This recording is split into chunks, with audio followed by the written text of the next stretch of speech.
My name is Greg D. Nicole. I'm the Vice President of the Laguna Beach Historical Society, and I welcome everybody to our program tonight. Before I introduce our speaker, as a way to introduce the speaker, I'll share with you a personal story, a little embarrassing. Happened to me many years ago when I was in high school. I grew up in the Covina area, but a friend of mine, family had a beach house in Newport Beach here, complete with the dock and the boat and the whole bit. And he invited me to spend the weekend, of course, which I love to do. And he said this weekend was really special because his family had just bought a Hobie cat. So oh, good, that was great, fine, whatever. So we pulled into the driveway on a Friday after school and immediately ran me to the dock and pointed to it and said, "There she is." And I said, "Where?" He said, "Right there." And I said, "Where?" Because I was looking for a breed of cat, obviously, like Siamese, because I assumed that's what a Hobie cat was. That is embarrassing. He laughed at me all weekend and the whole time we were in high school together. It's taken me over 40 years to divulge that story, but I thought tonight would be an appropriate time to bare my soul to you people. Because now I know all about Hobie. I know Hobie was born in 1933 in Ontario, but his family had a beach house of their own here in Laguna, and that's how Hobie came to consider Laguna his surfing home and where he developed all his interest in surfing. We know him as a great designer, but actually he was also a great surfer in his own right. As a matter of fact, in 1954, the Brook Street Surf Contest was its second year, and he won it outright, #1. We know him as a pioneer, developing foam and fiberglass surfboards, the Hobie 33 Lightweight, Ultralight, the Hobie skateboard line, and of course the aforementioned Hobie cat, considered by some the most successful catamaran ever developed. I believe I read in the newsletter somewhere that over 100,000 Hobie cats are still sailing the 7 seas. To learn more about Hobie, I am honored and proud to introduce our guest speaker tonight, Mr. Paul Holmes. He has had a career spanning 3 continents. He began riding waves in England as a youth. In his last year in school, Mr. Holmes crewed on a 150-foot, 3-masted schooner called the Sir Winston Churchill. It was supposed to go to the Canary Islands. Instead, it headed straight into a perfect storm, hurricane force winds, force 8, with gusts up to force 11. The boat pitched in 15 to 25-foot waves, and there he was, at the forward watch, in a very vulnerable position. The fact he's our speaker tonight means he survived, and it also means he's a true adventurer. He went back to England and shaped Bilbo surfboards. He moved to Australia, where ironically he patched dings in Hobie cats. He edited Track magazine there and was director, Tracks, and was director of the Coca-Cola Surfabout, when it was the world's richest professional surf event. In 1981, Mr. Holmes came to America, more specifically here to Laguna Beach. He became editor of Surfer magazine. He co-produced a TV series, Surfer, for ESPN, and he launched the radical magazine, Beach Culture. And as if that wasn't enough, he found time to author 2 other books on surfing beside the one we see here tonight. For those who haven't read their newsletter, please grab one and do so. I'll do a quote. Here's the book. It's for sale on the table here, and it's courtesy of Crowell Publishing, called Hobie, Master of Water, Wind, and Waves. It was released just in December. The newsletter says it's 27 months in the making. This superb quality 300-page book comprises 120,000 words of text accompanied by 585 photographs that document Hobie's entire life and career. It's an epic by any measure and a fitting testament to an amazing man as he enters his octogenarian years. In addition to being a fantastic author, Mr. Holmes has shown he's an adventurous surfer. Besides surfing Australia and England, he has personally surfed Indonesia, Sri Lanka, Brazil, Costa Rica, Barbados, France, Portugal, Hawaii, and I suspect our own Brook Street and Thalia beaches here in town. Digging, I found a quote Mr. Holmes has somewhere on the internet. He said, I thought it was worth sharing. He said, "Surfing is the most fun one can have with their shorts on. So if you can, why do anything else?" When I told my English school advisors I intended somehow to make a living at surfing, they looked at me like I was crazy. Maybe I was, but it's been a great ride. Who could say it better than that? Please join me in giving a warm and rousing Laguna Beach Historical Society welcome to an author, journalist, and a true adventurer, Mr. Paul Holmes.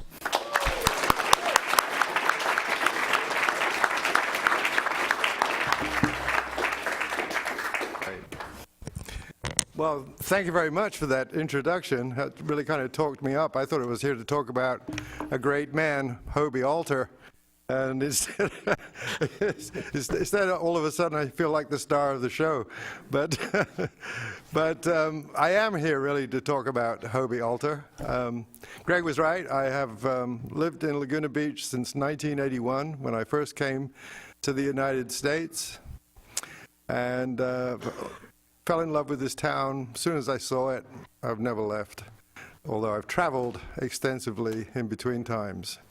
But I'm not here really to talk very much about me. I'm going to make you endure one or two little things that Greg touched on already before I start talking about Hobie and how this book came to be.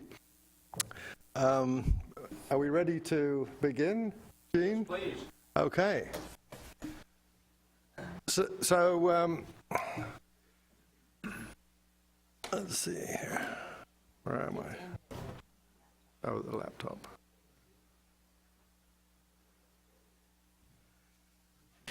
I think we need a focus on the projector. I did grow up in England, and I learned to surf on the Atlantic shore of Cornwall, which is the extreme southwest tip of England. And when I first came to the United States, everyone would say, surfing in England? Surely not. There's no waves in England. Well, anyway, here, yeah, there's waves in England. And here's a few for you that were just, this photograph was taken about 6 weeks ago, in fact. And outside, you can see the white water breaking off the headland. It's about 20 feet out there.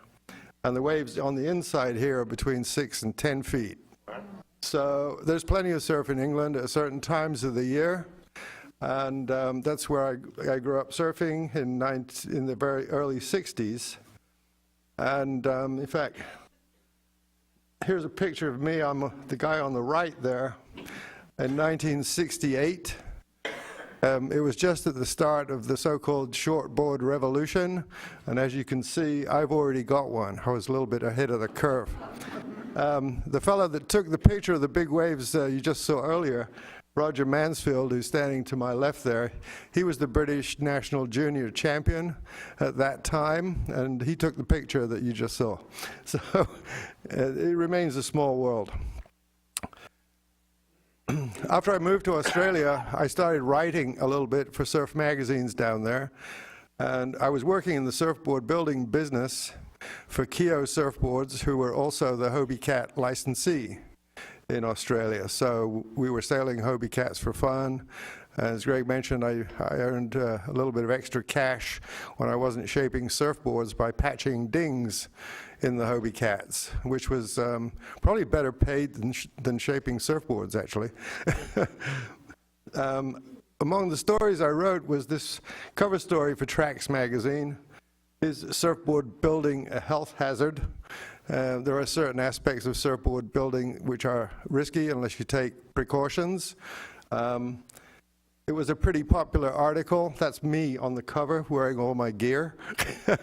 And a few months later after this appeared, I was hired as an associate editor for the magazine. Later I went on to become its editor. And from there, the work that I did there was noticed by the people at Surfer magazine, who brought me over to be editor of Surfer, where I did 100 issues over 9+ years. That's just a representative sample of covers from the 1980s when I was editor there. And then I took a break and I did some surf industry work, corporate work, which I didn't find particularly rewarding, so I went back to writing journalism. And I started writing profiles of pioneers of surfing for what was then Longboard magazine, which has unfortunately gone out of business. But I wrote about 36 profiles for that magazine. And it really was from that body of work that I started getting interested in doing a piece on Hobie himself. It started right here with this guy, Dale Velzy, who was such a colorful character. He was actually born in the South Bay, opened up a shop in San Clemente in 1956. And when he wasn't making surfboards, wooden surfboards, all boards were made of wood back then. When Dale wasn't making surfboards, he was actually a working cowboy. I like to say that he had one foot in the old West, you know, the pioneer, the frontier West, and one foot in the modern technological West. You know, he kind of straddled two worlds. He was a little bit ahead of his time, but at the time, he and Hobie were big rivals in the surfboard building business. That's just a little bit of background, because I interviewed Hobie quite extensively in the research for this book. And then I realized after I'd finished it that really Hobie was the guy I wanted to write a book about next. It took me several years to convince him. Hobie's a very cautious person. He thinks through things at great length. And I think it took about 6 or 7 years for me to convince him that I was the right guy for this job. So fortunately, he did decide in the end to entrust me with it, which was great, and I got to know him extremely well in the process. So that's how this book started to come to be. I spent hundreds of hours with him. I also interviewed about 70 of the people with whom he collaborated with over the years to get a full picture of who the man is and all of the things he's done. I was very gratified at one of the last occasions I was doing some final follow-up questions with him, and he turned to his wife and he said, "Susan, this guy knows more about me than I do," which I took as a compliment. So here's Hobie on the right there, the little kid with a grumpy look on his face. Didn't want his picture taken, obviously. This is taken up at the house in Ontario. Hobie's father was a citrus grower and a businessman and a very active person in politics. He served one term as a California state assemblyman. So Hobie grew up in a household where, you know, there was a lot of activity. He had 2 older sisters. Lillian, the eldest, has been a long-time resident of this town. She and her husband, the late Bob Spencer, still live in the house that was a summer vacation house for the Alter family from Ontario, by virtue of the fact that it was owned actually by the maternal grandparents, a family called the Laidlaws, also from Ontario, also citrus growers. And Hobie's father met his mother through those kinds of social circles out there. They got married, and Hobie's mother really loved the beach. She would come down and bring him down to hang out there at every occasion she probably could. And that's obviously where Hobie got his fascination with the beach, with the ocean, and all of the activities that go on there. At a very early age, it became apparent that Hobie loved to make things. He loved to make kites, and he always had the kite that flew higher and further than anybody else's. He was also fascinated with building model airplanes that actually flew. And here's a couple that he has there with him right there. So he had an early, obviously, you know, a zest for being in a workshop and making things, using tools. It was not something that he got from his father, who was not that way inclined at all. He picked it up actually from a neighborhood friend's father who had a workshop in his garage, and he would hang out there watching the guy using his carpentry tools, and that's where he picked up a lot of his technique at a very early age. He was also extremely active. I think in today's world he might have been diagnosed as being attention deficit or something like that. He his sister told me that if there was anything to climb, Hobie would climb it. If there was anything to build, he would build it. Here he is actually at his sister Lillian's wedding reception at their house, entertaining the guests by playing Tarzan in the tree. This is a picture of young Hobie with, on the left there, that's Bob Spencer, his brother-in-law, in fact, and a big influence on his life. At the right is his father, whose name was also Hobie, Hobart, I should say. So this name Hobart runs in that family. There is now a Hobie Jr., who is Hobie Alter's son also. So there's been 3 generations of them at least. When Hobie turned about 16, he got his first car. And, you know, the mid-teens are a time in a young person's life where sometimes young guys especially can sort of get a bit off track. And I talked to Hobie's sister Caroline about this, and she told me that his father had said to her, you know, there was a time he was worried about Hobie in his mid-teens. He'd never liked going to school. In fact, did I just miss one? No? Okay. I'll tell you this story anyway. I've jumped ahead a little bit for some reason. He never much liked going to school, and at one point in his mid-teens, he started hanging out with a rough crowd. Hobie's dad said, you know, the kind of boys that hang out by the drugstore on the corner smoking cigarettes. And he wasn't too impressed with that, and it went on for a little while, and then Hobie's dad noticed that Hobie wasn't hanging with those people anymore. And so he asked him, how come you're not hanging out with your friends anymore? And Hobie said to him, Dad, those guys never do anything. And that was the reason that his time with him was short-lived. Hobie always loved to be doing something. The family house in Laguna that was owned by the grandparents Laidlaw is right at Gaviota by Oak Street. And in fact, here's a 1920s picture, and it's right there. So you can see there's been a few changes in Laguna Beach since those days, to say the least. But that house is obviously, clearly, is still there. Lillian Spencer still lives in it. And it's right on the beach. And that was the place to be. Uh-oh. I pressed the wrong button.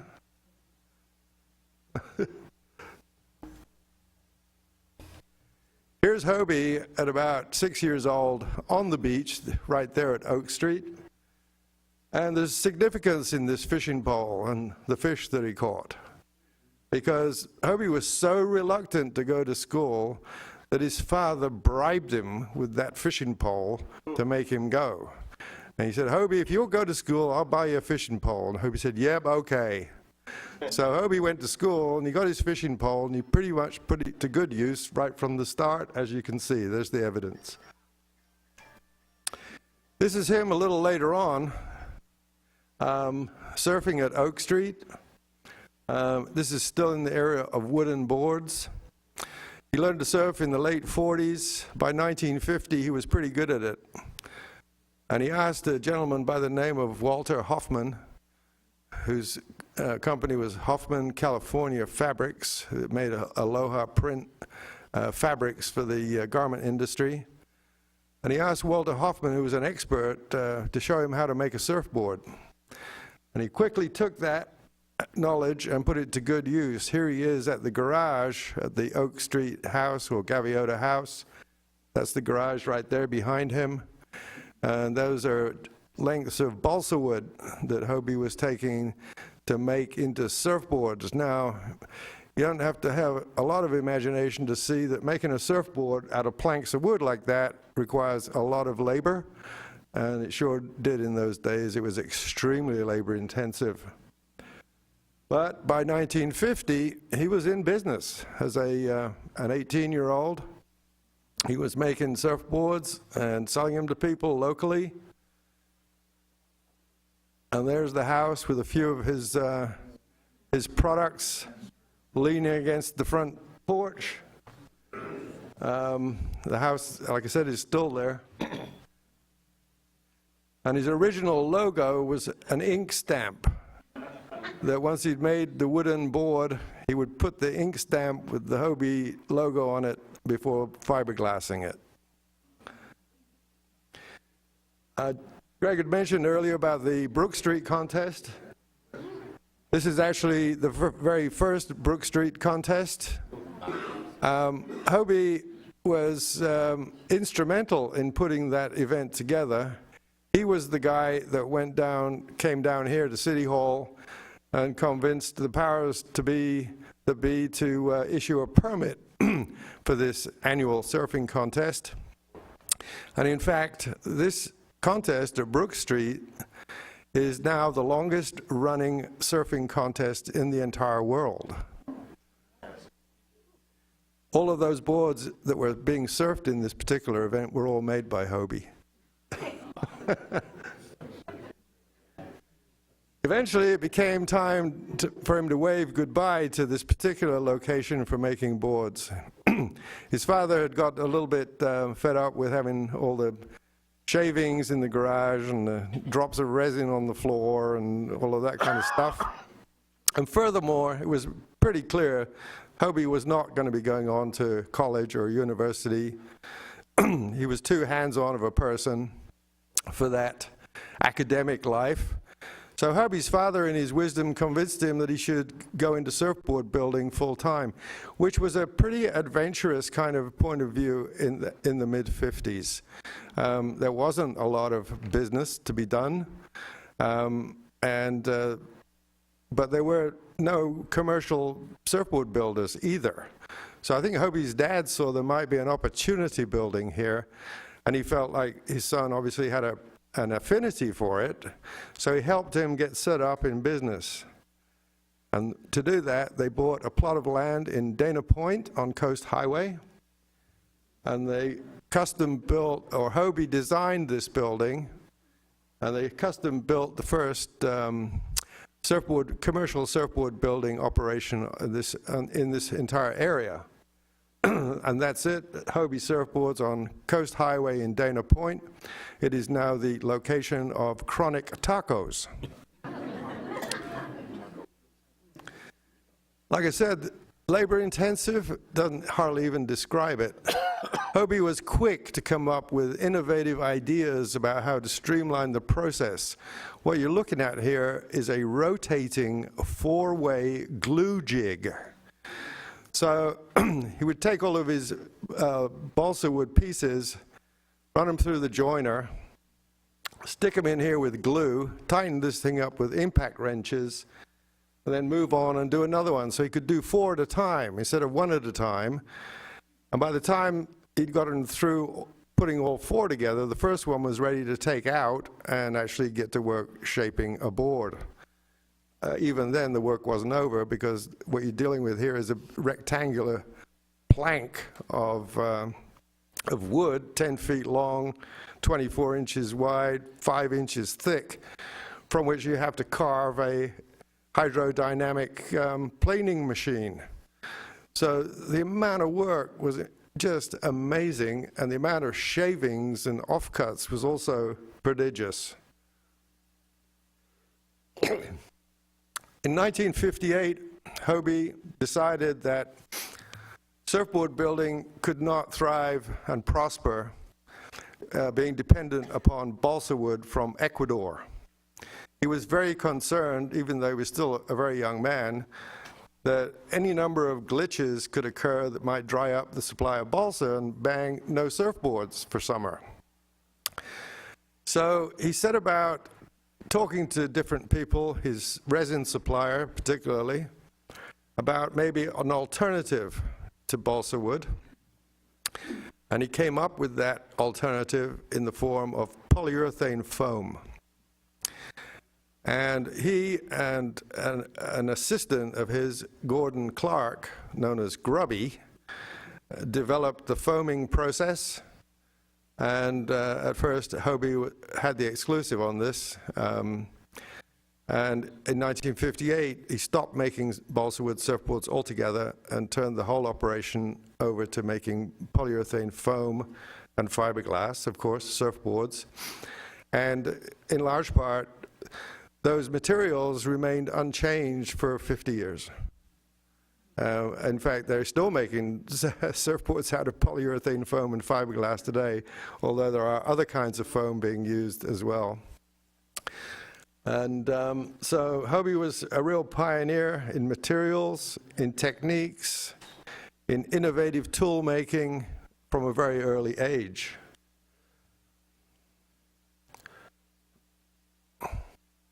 He was also a really good surfer himself. From the mid-50s, he made an annual foray to Hawaii to surf the big waves on Oahu.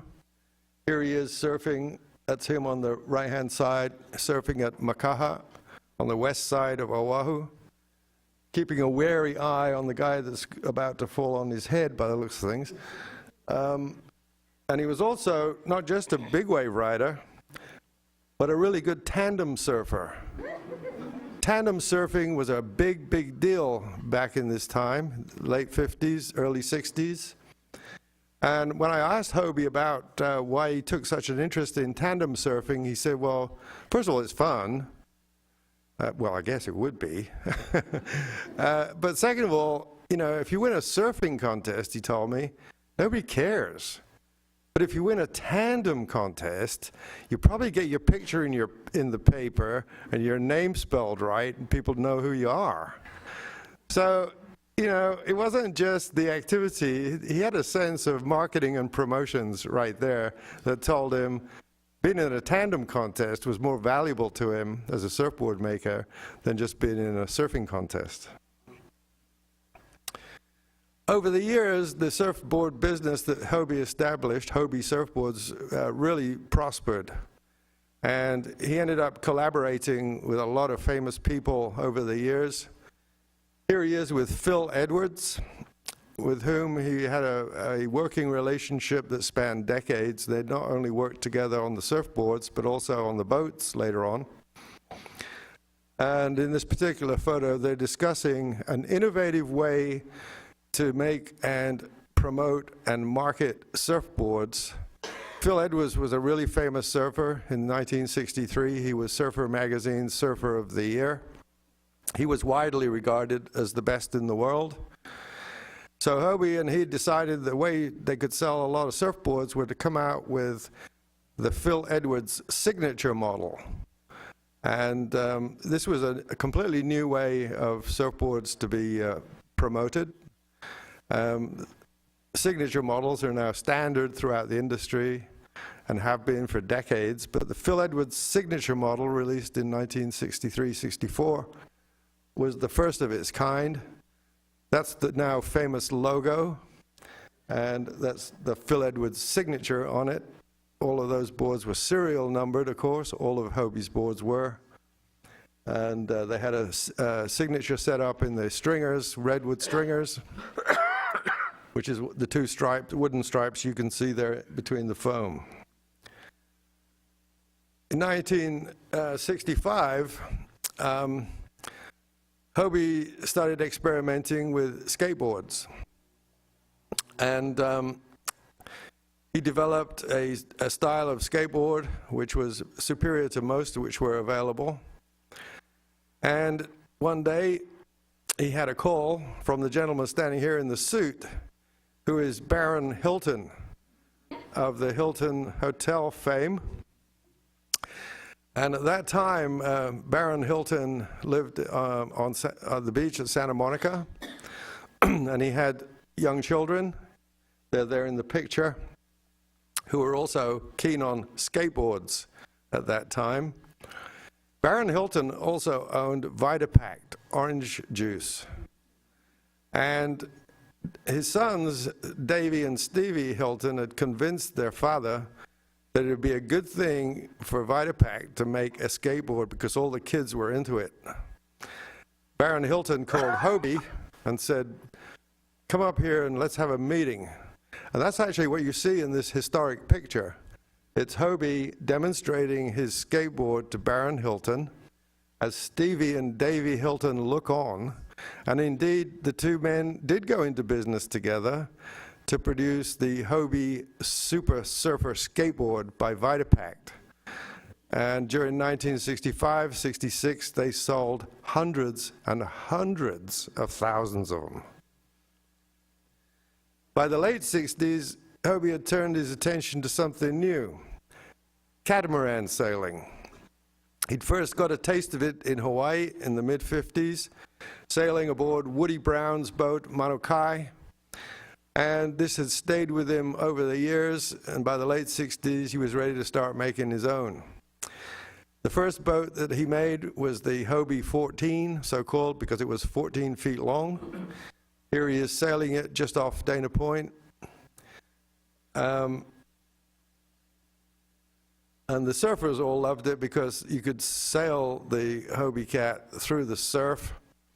And in fact, the Hobie Cat revolutionized the sailing scene because prior to that, pretty much if you wanted to be a serious sailor, you had to belong to a yacht club. You also had to have plenty of money. You needed a mooring for your boat or a slip at a marina somewhere. And if you wanted to compete in regattas, you definitely had to be a member of a yacht club. It was the only way to do it. With the Hobie Cat you could put on a trailer and trailer it behind your car. The original Hobie 14s were $999 with a trailer, which was the cheapest way you could possibly get into sailing. And they had a kick-up rudder system, which Hobie had designed, which meant you didn't need a slip, you didn't need a ramp, you didn't need any of that stuff. If you could get your trailer down to the ocean or to a lake or to a river, you could slide that boat off the back of the trailer and just push it down. It was fairly light. Push it down into the water and off you go. And same coming back. So they didn't have keels or centerboards or daggerboards or any of that stuff that might get in the way of that. You could sail them right up and off the beach, which made them hugely popular among those people who appreciated that kind of thing, and hugely unpopular among the yacht club people. There's Hobie. This was an ad for Hang Ten, in which featured Hobie sailing his new catamaran. This shot is actually a fake, it's a setup. He's not actually in the water. They propped this boat up on the beach and took this picture because it was too hard to get a live shot. So having shocked the sailing scene once with his Hobie Cat, a couple of years later, Hobie did it again by using multicolored sails on his Hobie Cats. This was unheard of in sailing. All sails were supposed to be white. That's the tradition. You could put up a colorful spinnaker if you were racing a big boat, but other than that, white sails were de rigueur. And once again, the whole sailing scene was scandalized by Hobie, but it was, again, a remarkable piece of marketing genius, because as soon as you saw a colorful sail coming across the horizon, you knew it was a Hobie Cat. These are actually the Hobie 16s lined up on the beach down there at Pochi, which is on Beach Road, down by San Juan Capistrano Beach. And in fact, that was a center of the development of the Hobie Cat, was right down there on the beach at the so-called Pochi Surf Club in front of Wayne Schaefer's house. Is he? Welcome, Wayne. Another thing that Hobie really loved to do, and so did all the people that worked around him, was to race off-road motorcycles. Now, Hobie got really good at that too. In fact, in the district, this local district in which he competed, he became number 37 in the expert class in the district, which put him just 1 or 2 points shy of achieving professional status. He was really good at riding. He really loved riding. So did all these guys. What you're looking at here is actually out in the dirt back of Dana Point, looking up toward Crown Valley. Can you believe that? He and Mickey Munoz, who was another famous collaborator of Hobie, told me that you could ride all the way from Dana Point to the freeway without ever crossing a road, seeing a building, or any of that. It was just wide open dirt.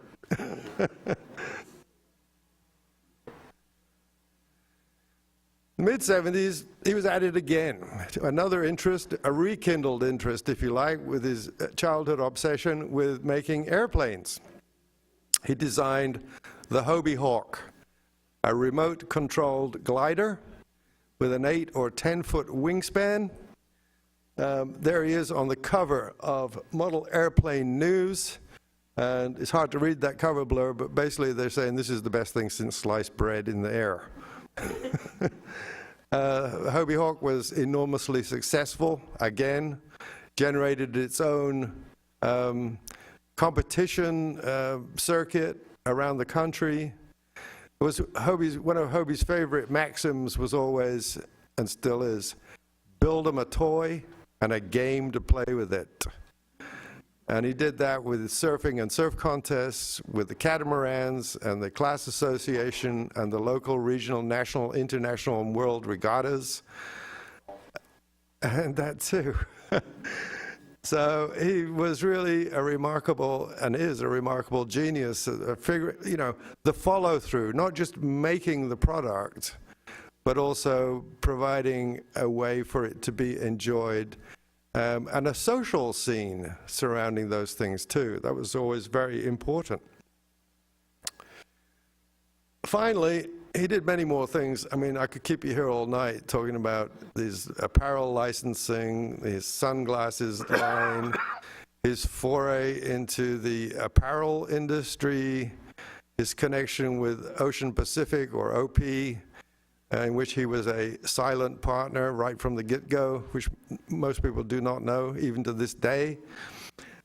But eventually, in the mid-'80s, he decided it was time to retire. He'd made a bit of money by then, not only with the boats, the surfboards, the apparel, the licensed products.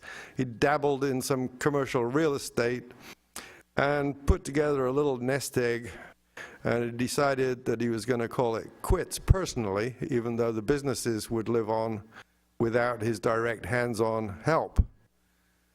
Before he took off into the wide blue yonder, however, he decided to do one more big project, which was to build a 60-foot power catamaran. And what you're seeing here is a scale model that he's standing in front of, which was 1 inch to 1 foot. So that's a 60-inch scale model. What's interesting about Hobie is that even though he was a remarkable self-taught engineer and designer, he never worked from drawings. Whenever he did a project, he would make a scale model or a miniature version and then build out from it. And in fact, when they started licensing Hobie cats internationally, they had to bring in some marine engineers to do the drawings because people around the world couldn't build the stuff without a drawing. But whenever he made anything, it didn't matter if he was turning something on the lathe, some kind of a component for a boat or whatever, he would just make one himself, hands-on, and then take it to, you know, a foundry and say, hey, make more of these. There were no drawings. People were on their own. So where he's standing right there in between the giant molds for the 60-foot cat with the miniature model from which it was built in front of him. There's the finished boat in Dana Point Harbor. When I went to visit Hobie up at Orcas Island, I stayed aboard this boat. It's a remarkable piece of engineering. It's a one-of-a-kind boat, and I describe it as a luxury hotel suite that goes 20 knots under full throttle. He moved on the boat up to Orcas Island, where he built himself a fabulous home on the water with his new wife, Susan. That's the house. There's the boat. The little boat on the side there to the left is his little crabber. He likes putting out his crab traps and enjoying some tasty seafood at the end of a long day. He also maintains up there a full-scale workshop that's about as big as this room, in which he has every conceivable power tool you can imagine: joiners, drill presses, table saws, lathes, you name it, so that he can continue to dabble and make things and do things, whatever takes his fancy. One of the things he did when he got up there was to make this scale model seaplane up there, and he actually got this thing to fly. There it is on the stern of the Katie Sue, the Power Cat. And then he set about building a real one, like a full-size one. It was a project, and I think the only project that he ever started that he never finished. But on the Katie Sue, he and his wife and friends, they would cruise all up there, you know, the Northwest Passage, up to Alaska. There he is in Glacier Bay, with the glacier coming down into the water behind him. This shot was taken just a few years ago. He is 80 years old now. And he's been recognized for his contributions to sailing in particular. He was inducted 2 years ago, or 3 years ago, into the National Sailing Hall of Fame. And pictured here, he's the one seated in the foreground, but you can see in this picture there's also Dennis Conner and Ted Turner, thank you, and several other sailing luminaries. So his efforts in the world of sailing have been fully recognized. And in fact, I bring this picture to you. This is the weekend before the start of the America's Cup. The Hobie Alter Cup for the Hobie 16s was held in San Francisco Bay out of Sausalito. And the big boats, the big AC-72s, were practicing as the regatta was going on. So this picture shows you one of the Hobie Cats being raced on San Francisco Bay. I'd say the Hobie Cat might be making 6 or 8 knots. The big AC-72 is going 50 miles an hour. But what's significant is when Larry Ellison made his acceptance speech after winning the America's Cup, he acknowledged the role that Hobie had played, and that he said words to the effect that without all of Hobie's efforts with catamarans, none of this would be happening today. So that was a pretty rousing endorsement of his contribution to sailing right there. That's my presentation. Hope you enjoyed it. And thank you.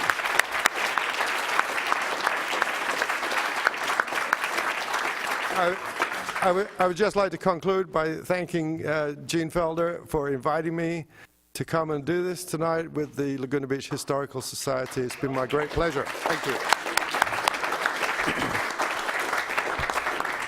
So what we want to do from at this point is that people who have questions or comments to make, we would invite to come up to the podium. This program is being recorded and is being, well, let me see, how do I say it? It is to be televised on Cox Cable, Channel 30 and whatever the digital channel is, so I'd like to say hi to everybody. So if anybody has any comments or questions, Paul is interested in doing that, please come up to the podium and say somebody is up there and you would like to go next, stand behind them, because we don't want any dead time on our TV. And then afterwards, you may want to join us in getting a book, Hobie, Master of Water, Wind, and Waves, signed by Paul Holmes. Anyone who has one that needs to be signed, please come up here. We'll do that later. So does anyone have any questions or comments? Does anybody know Hobie Alter? What is the problem, sir? It's over here. Well, this is Wayne Schaefer, who practically grew up with Hobie. Yeah. And he was their test pilot for the Hobie Cat. He helped design the He knows Paul. Hobie designed it. I know, but you know, he gave comments. He would have helpful, and he would have done it. Anyway, he was a genius. But you were closely related. Paul, thank you for the presentation. I want to share this with the audience, Wayne. I want to share this little story with the audience. One of the things that, when Hobie moved, started making surfboards out of Dana Point, the South Bay of Los Angeles had been the hub of surfboard building up to that point. And those guys got really kind of ticked off that Hobie kind of stolen the show and brought it down here. And, the surf magazines were also located down here. And the guys in the South Bay started talking about Hobie and John Severson at Surfer Magazine and all the other guys who lived down in this area. He called them the Dana Point Mafia.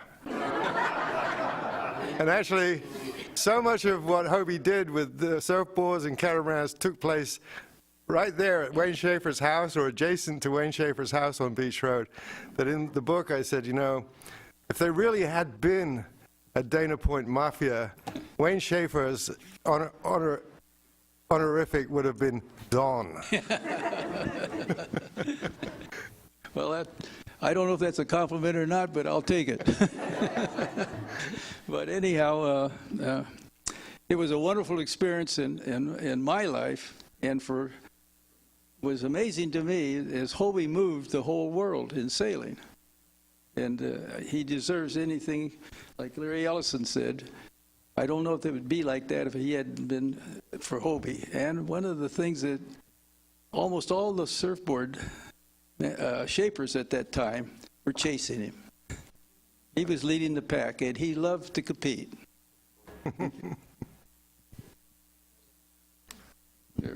Mark? Hey, I'm Mark Christie, and I do have the pleasure of having known Hobie for quite a long time. My sister has the pleasure of calling him father-in-law. And if I had $1 for everybody who says they were there at the beginning or has one of Hobie's first surfboards, I could buy you all probably a new car. But Wayne was there. Wayne was there, and Wayne was very much a part of it. I just wanted to come up and not so much speak to Hobie, because I've got to say this book is I've heard all these stories, or at least I thought I had. But the reality is Hobie was never one to toot his own horn. He's a very modest man. The family and I had been pursuing him for quite a long time to try and get him to tell his story, write a book, because it seems like everybody's written a book. But the reality is nobody's got this story. And I just want to say thanks to Spencer and Paul for, making this come together, because he's really a remarkable human being, an incredibly kind and generous man who has a phenomenal story, and I'm glad to see it out there for the world. When I read the book, and I read it cover to damn cover, within days of getting it, there were dozens and dozens and dozens of stories that I had never heard as told by other people who were actually there. Grubby Clark, it was nice to hear Grubby say, it was all Hobie. It's nice to hear these guys pay some, respect to this guy, because he's just a great man, and I'm honored to be a part of the legacy. So thanks, guys, for doing what you do. Thanks, Mark. Thanks, Mark.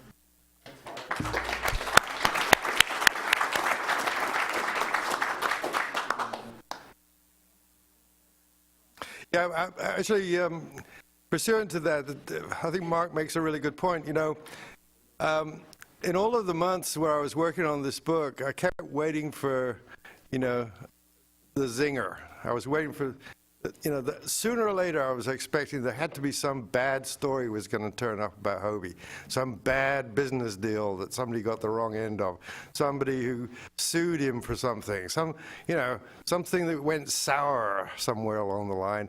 And you know what? I never ever found any such thing.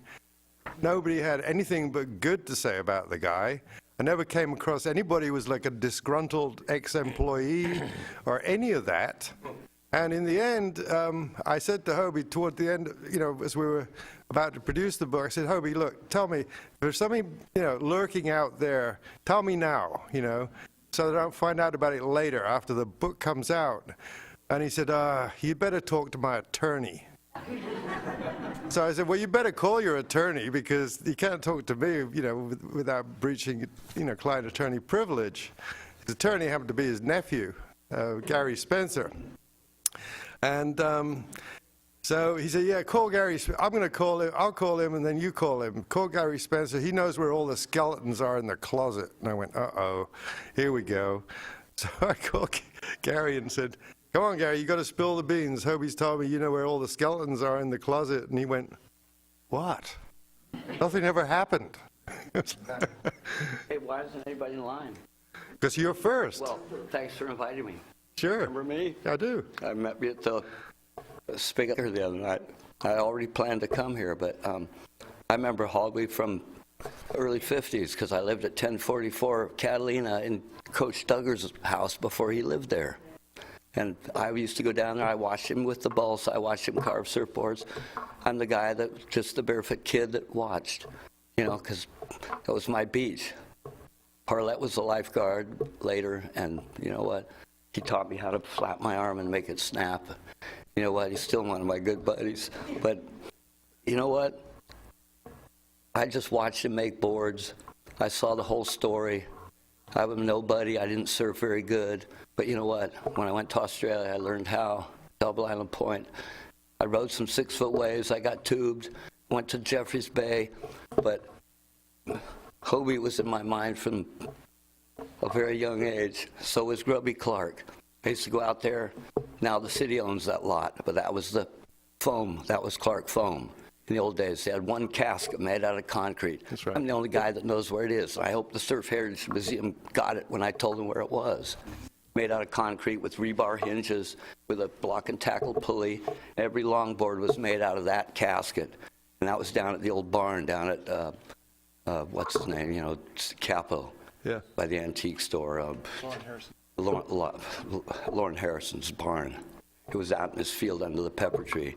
I think he cast a few boards out of that mold after the fact, but maybe not. But I took pictures of it. I was going to take it one time, but you know what? I think it went to the Surf Heritage Museum because I told them where it was. But I used to hang out at Grubby's. I used to watch how they did the whole deal, put the paper in there, they'd pour the bucket of crap in there, they'd close it, they'd wait, and suddenly they'd open it. Guess what? There was a foam blank. They'd rip the paper off, cut it in half. I used to hang out at Wardy more than Hobie because that was my dad's store in 47. That's my earliest memories were in the pot shop. It was the Wardy building. That was my dad's place. I learned how to make little crap out of clay in there. That's my earliest memories. But I hung out at Wardy, and I hung out in the lumber yard in Stack's Lumber, taking pieces of foam, making little tiny surfboards. And I used to have them until about 10 years ago. All my little boards dipped by the fly in foam, in fiberglass, dry. I had a whole collection, handmade fins, and a lot of my fins were on Hobie boards. I made them at the Boys Club out of rosewood, black walnut. They gave me the wood free. I clamped it, made fins by eyeball. I took a box to Hobie one time. I said, do you want to buy any of these fins? He goes, how much? I said, $5 each. He said, put the box over there. Gave me the money. Nice. I've never seen one of my fins on a board to this day. I've never seen one.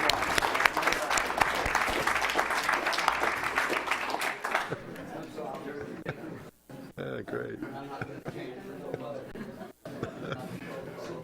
So Paul is happy to answer any questions. Otherwise, we'll move to book signing for anybody who has a book that they'd like to have signed.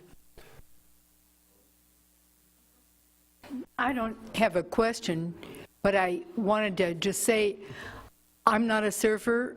I didn't know Hobie really at all, but I was a classmate of Sharon, his first wife, and I remember that Hobie was kind of a legendary figure by 1953. I mean, when Sharon started dating him, it's like, oh, she's dating Hobie. And you'd see him around town, invariably barefoot, Yeah. and he just seemed to have an aura. Yeah. And I know I'm not misremembering because You're right. it was, he was just, I mean, there aren't many kids, because he was still a young kid, who have that kind of an air of, this is going to be somebody. Sharon was extremely helpful to me in researching the book. She had really good recall on those years back in the 50s and into the 60s. And not only that, she had the secret stash of photos, many of which ended up in the book. Isn't that Even Sharon? his own family didn't know about.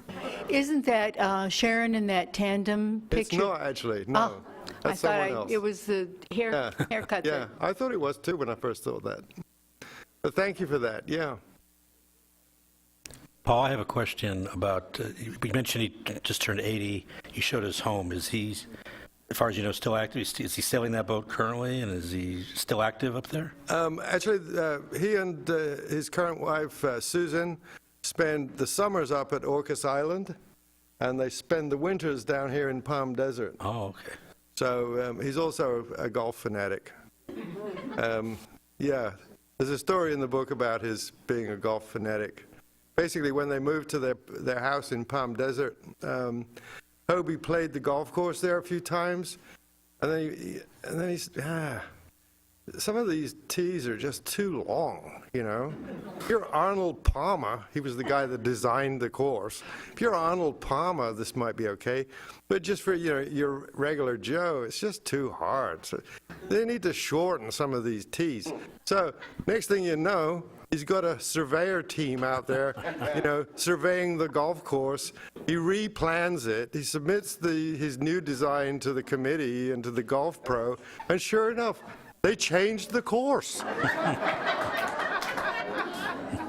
And to the locals out there in Palm Desert, Ironwood, they call those tees the Hobie tees.